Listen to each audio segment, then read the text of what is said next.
मोदी जी, ये जो चांद है ये हमारे खुदा ने मोमिनों की इबादत के लिए बनाया है। हमारे खुदा ने चांद बनाकर पहले उसकी ज़मीन पर बकरी चढ़ाया था। ठीक है, वो वक्त की संपत्ति है, उस पर कब्जा करने का तुम्हारा जो मनसूबा है उसको दिमाग से निकाल दो। हमारे मजहब के साथ छेड़छाड़ की जा रही है।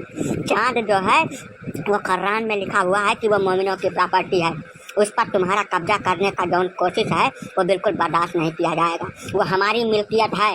कितनी बार हम इसको चिल्ला चिल्ला के कहें कि जो मोमिनों की मिल्कियत है उस पर तुम कब्जा करने की कोशिश बिल्कुल ना करो, हरगिज़ ना करो। हाँ मोदी जी, बात सही कह रहे हैं मवैसी जी। जैसा चांद को देख के आज नहीं, जब से ये दुनिया ये धरती बनी है तब से हम लोग अपने त्यौहार मनाते चले आ रहे हैं। चांद के हिसाब से सारा काम होता है। जब उसकी ज़मीन पर हमारे खुदा वसल्लम ने बकरी चढ़ा लिया तो हमारी प्रॉपर्टी हो गई ना। तो हमारी प्रॉपर्टी पर नाजायज़ कब्जा करने की कोशिश तुम्हारी ये गलत है। यह पूरी तरीके से नाजायज़ है और नाजायज़ काम हम लोग बर्दाश्त नहीं करते हैं। अरे तो बकलोल पहले बता देता इस चीज़ को, आज के 40-45 दिन पहले बता दिया होता तो जौन रॉकेट चंद्रयान को लेकर गया है उसके नोक पे तुमको बांध देता। तुम्हारे जैसे 10-15-20 को और बांध देता। तुम जाके वहाँ बकरी चराता, ऊँट चराता, भैंसा चराता, कुत्ता भी चरा लेता। अब फ़ायदा क्या है बेटा?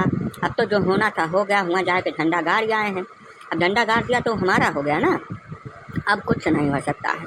तुमको पहले चीखना चिल्लाना चाहिए था। अगर तुम्हारे खुदा ने चांद को बनाया था तो पहले बता देता तुम, तो कुछ उसका इलाज भी कर देते हम। खैर, अब फड़फड़ाने से कुछ नहीं होगा।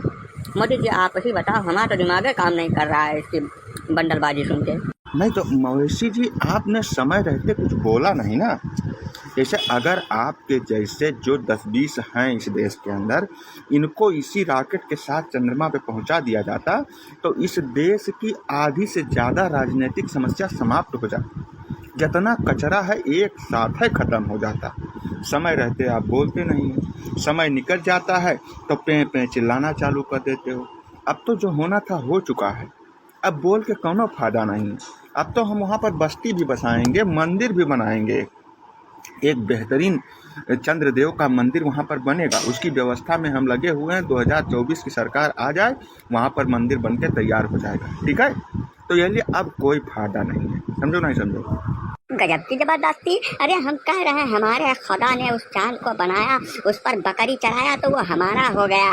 कितनी बार एक ही चीज़ को चिल्लाना पड़ेगा? माइक लगा के चिल्लाएंगे तब सुनोगे क्या? है, जो चीज़ हमारे खुदा ने बनाया वो हमारा है, उस पर काहे के लिए कब्जा करो? कैसा मंदिर बना दोगे? जबरदस्ती है क्या? ऐसा है मवेशी जी, ये मूठ के कब्जा करने वाली जौन प्रथा थी वो मुगलों के साथ समाप्त हो चुकी है। जौन कुछ तुम करते चले आ रहे हो वो भी धीरे धीरे कोर्ट कचहरी के माध्यम से समाप्त होता चला जा रहा है। समझ में आ रही बात की नहीं? जैसे ये तो गलत है ना कि कहीं पर तुम मूत दो उसके बाद बोलो कि वो हमारी जगह है। तो ये वाला कानून अब ख़त्म हो गया भैया। फर्जी पटकने से कोनो फायदा नहीं, पटकते पटकते कट जाएगा तुम्हारा। अब तुम कुछ नहीं कर सकता। हाँ, सूरज का मिशन चल रहा है, L1 चलना है, सितंबर में जाना है। अगर तुमको वहाँ जाने की तैयारी है, मतलब दिमाग में ऐसा कुछ आ रहा है, तो तुम हमसे संपर्क में रहना, वैज्ञानिकों के साथ कर देंगे तुमको बांध के रॉकेट से और फटाक से यहाँ से कर देंगे वो। ठीक है, और रास्ते में चंद्रमा के ऊपर उतारते हुए तुमको चला जाएगा। तो उसके बाद तुम वहाँ बकरी चराना, बकरी पालना, बकरी काट के खाना, जो तुम्हारा मन कहे वो कर डालना। अभी थोड़े दिन प्रतीक्षा करो, सितंबर अक्टूबर के आसपास ये प्रोग्राम चालू होने वाला है। ठीक है? नहीं, हमको जला के मारने की कोशिश है। सीधे सीधे सूरज इतना गर्म है कि वहाँ पहुँचने के पहले हम लोग जल कर मर जाएंगे। जबरदस्ती कर रहे हो, ये तुम लोगों का प्लानिंग है। ठीक है, प्लान करके तुम लोग हर चीज़ करते हो। हमको मरना नहीं है, खाली इतना चेतावनी देने आया हूँ। चाहे उसको धमकी समझो चाहे चेतावनी, हमारे चांद पर कब्जा छोड़ दो। बस ससुर चिरकुट गुंडा बदमाश फटीचर नौटंकी बतवाता है। चले जाओ यहाँ से। गार्ड बड़े खतरनाक है, तुम्हारे बाप हैं। अब मैं दोबारा कहूँ खूंटा पे बैठा दिया हाथ से देनी तो तबीयत तुम्हारी बिल्कुल सही हो जाएगी। जाओ, भाग जाओ यहाँ से, बिना मतलब के नाटक न करो। जाओ जाओ जाओ।